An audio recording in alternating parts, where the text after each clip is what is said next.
이제 전북도 방역단위에서 노력해야 할 부분이 이제 말씀해 주셨습니다. 사실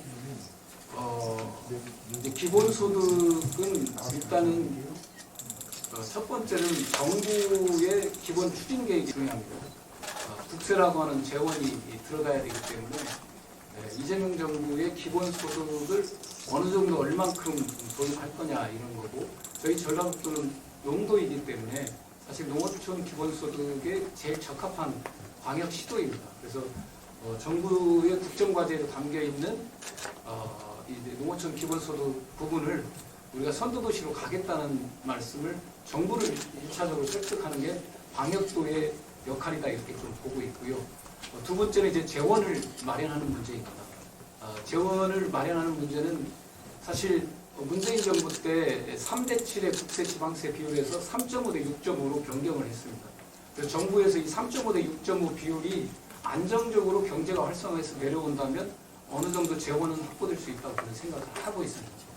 두 번째는 사실 이 재원을 마련하는데 저는 또 하나 이제 약간은 중기적 과제입니다. 저는 우리가 앞으로 재생에너지 사이로 가기 때문에 전라북도에 재생에너지 지원센터, 예를 들면 공급지원센터 같은 걸 구축해서 전라북도의 공유지인 곳에 햇빛연금 또는 바람연금을 할 수 있는 지역을 찾아서 공공이 재생에너지를 공급하고 거기서 나오는 수익을 재원으로 삼아야 된다고 보고 있습니다. 그런 과정을 통해서 재원 대책을 저는 마련해 갈 수 있다 이렇게 보고 있다는 말씀을 좀 드립니다. 일단 지방소멸 지역에 위험도가 있습니다. 통계청 자료에 의하면 아무래도 이제 동북권이 더 고위험군이죠. 그렇기 때문에 우선 고려 대상이라고 저는 말씀드립니다. 그리고 뭐 정읍이나 군산이나 익산이나 다 인구 감소가 되고 있습니다. 사실 김제하고 완주만 인구가 늘고 있고요. 전주도 좀 줄고 있는 현상이고, 그런데 사실 동북권이 호주, 진안, 장수, 임실, 순창, 남원 뭐 이런 데가 확실하게 인구가 줄고 있는 것 같습니다. 그러니까 지금 이제 선도도시로 하겠다는 것은 이제 첫 번째는 인구 감소 지역입니다. 우리 전라북도의 인구 감소, 지방소멸 지역이죠. 지방소멸 지역인데 전주, 익산, 군산은 제외되고요. 그 다음에 완주군도 제외됩니다. 다만 이 네 개 도시 중에 면 단위의 인구 감소율이 또 있습니다. 현격하게 낮은 지역들 같은 경우 고려 대상이라는 말씀을 좀 드립니다. 그리고 그러면 지금 우리가 국회 단계에서 예를 든다면 5개 지역이 늘었다고 하면 3개 지역은 일단 충족이 되는 거고요. 나머지 지역을 또 어떻게 해갈 거냐 이런 부분이 있어 보입니다. 근데 제가 볼 때 나머지 지역도 순차적으로 가야 된다는 거고, 이재명 정부 안에 다 가야 된다 이렇게 저는 보고 있고요. 그래서 선도도시를 만들겠다는 거고, 이것은 단순히 예산을 나눠주는 게 아니라 아까도 제가 본문에 많이 그랬었지만 우리 미래가 AI 혁명 때문에 사실 모든 것이 로봇이 생산되는, 자동화되는 AI 혁명으로 갔을 경우에 미래 경제체제의 경제 불평등을 어떻게 할 건가 라고 하는 시범적인 다양한 모델들이 저는 나와야 된다고 봅니다. 저는 도시도 그런 모델이 나와야 된다고 봅니다. 돈을 주면 사람이 게을러지는 거 아니냐, 일을 하지 않는 거 아니냐, 이런 또 포퓰리즘 아니냐, 낭비다 이런 것도 있지만, 제가 볼 때는 AI 발전 속도에 따라서 급격하게 전통적 일자리가 많이 줄어들 겁니다. 그렇게 됐을 때 인간의 생존과 삶을 어떻게 유지할 건가, 그리고 그 사람들의 어떤 창조적 능력, 존엄을 어떻게 키워갈 건가에 대한 실험적인 여러 가지가 있어야 되는데, 우리 전북이 도남 복합도시이기도 하고 또 농촌이 많이 있기 때문에 그런 시범 도시로서의 역할을 좀 해가겠다는 말씀을 드리겠고요. 아까 재원 문제는, 저는 재원 문제는 생각을 달리 아까 전라북도에 재생에너지 지원센터를 만들겠다고 했는데, 저는 14개 시군에도 재생에너지 지원센터를 만들어야 된다고. 제가 이 법안을 몇 개월 전에 발의해놨습니다. 왜냐하면 그 각각이 갖고 있는 공유지가 있거든요.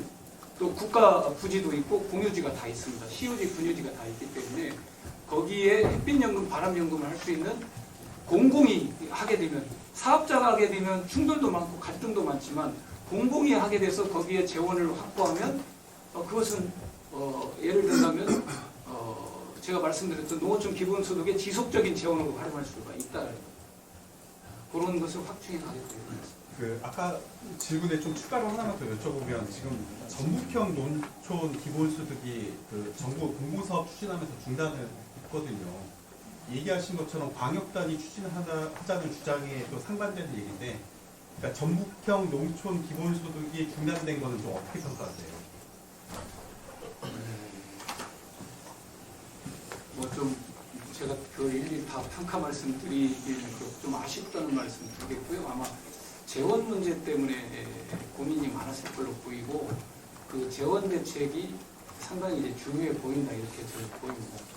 그래서 그런 점에 대한 준비 이런 것들이 필요하다고 보고 있고요. 제가 이제 예를 든다면 우리 전북 서남권의 해상풍력이 들어설 수가 있지 않겠습니까?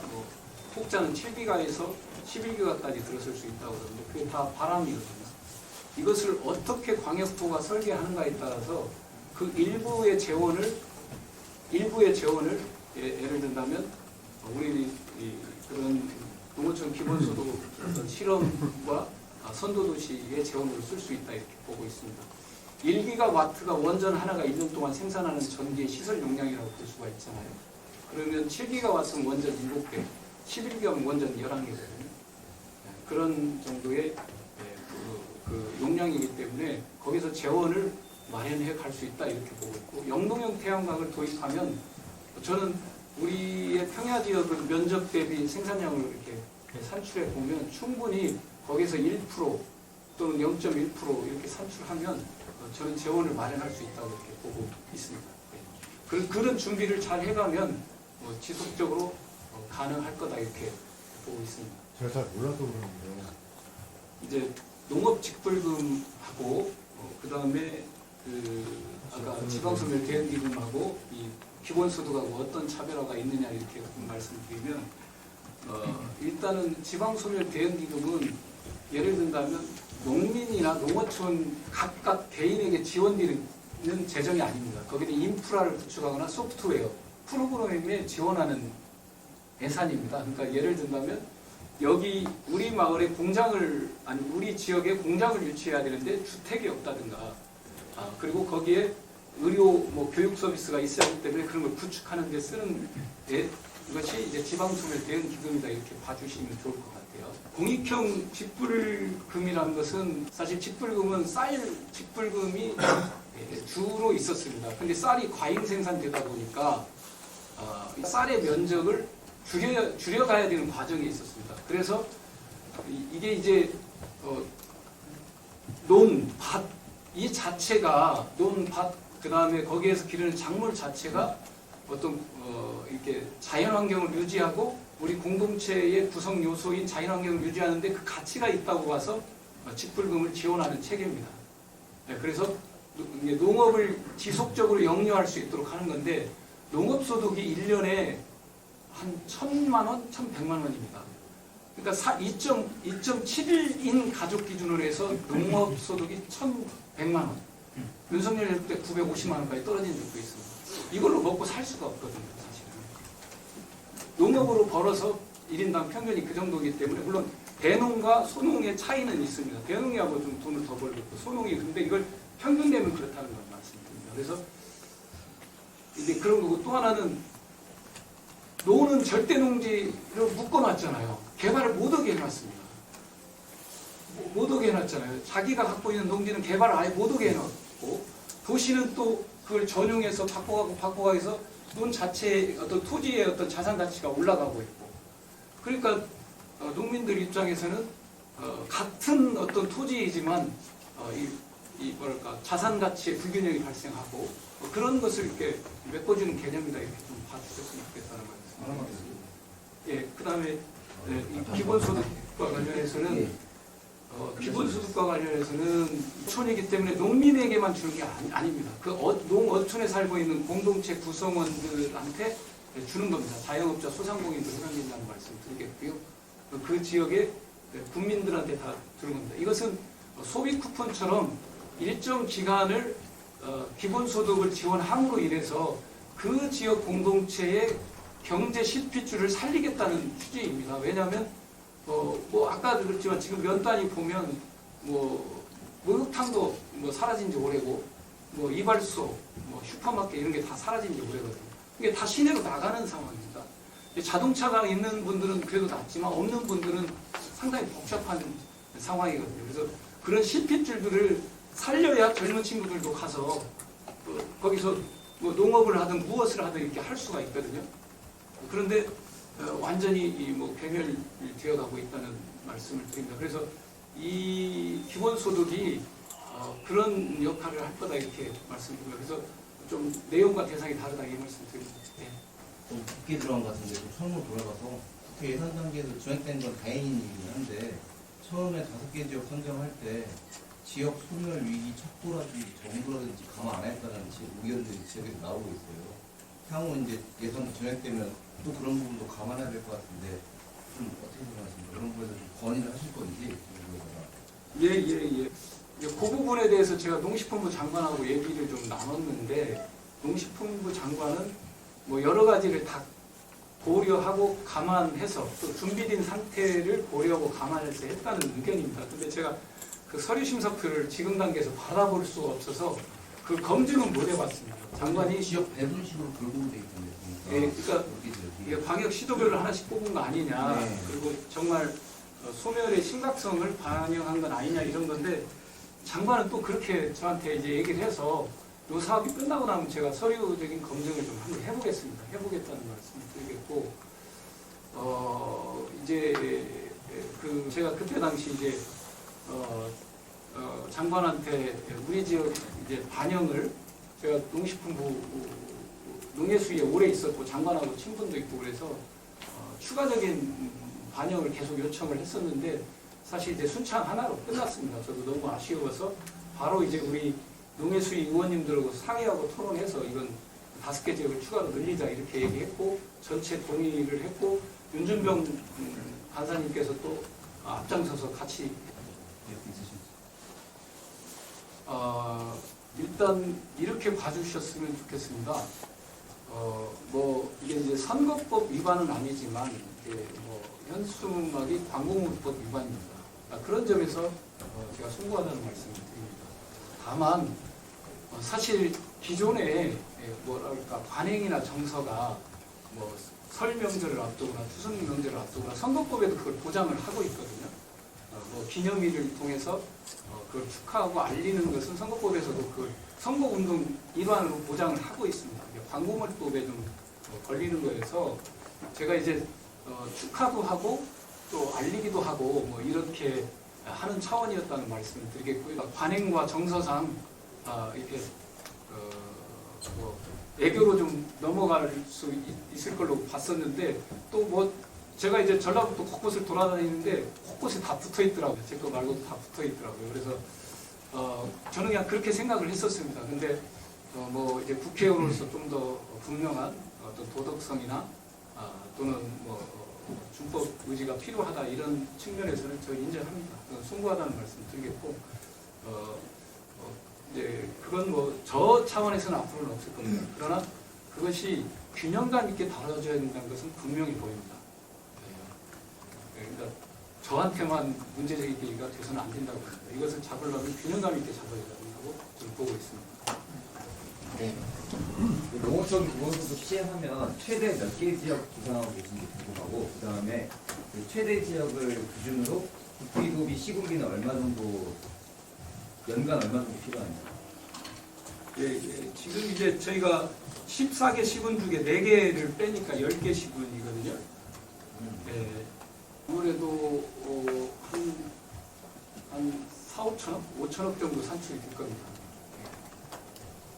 총 예산 4, 5천억 말씀. 총 사업비를 말씀. 도비 부담이 꽤나 커질 것으로. 그러니까 이제 제가 아까 도비 부담은 2가지로 말씀드렸습니다. 하나는 이제 그 지금 원래 세수가 3.7에서 6.5대 3.5로 바뀌어서 지금 교부세가 내려와야 되는데 그게 좀 윤석열 정부 때 안 줘버렸잖아요. 그리고 이재명 정부 때 주기 시작했는데 정상화가 안 됐습니다.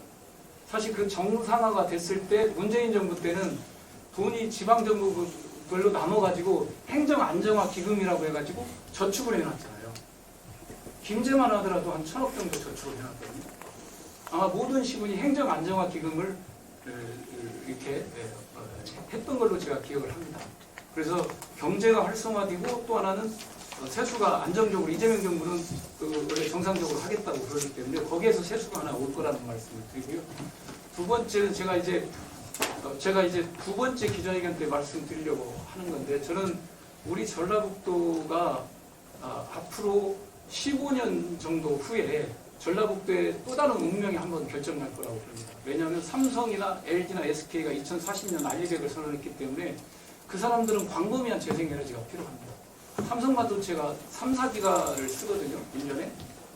그럼 그 재생에너지를 서울 수도권에서 구할 수가 없습니다.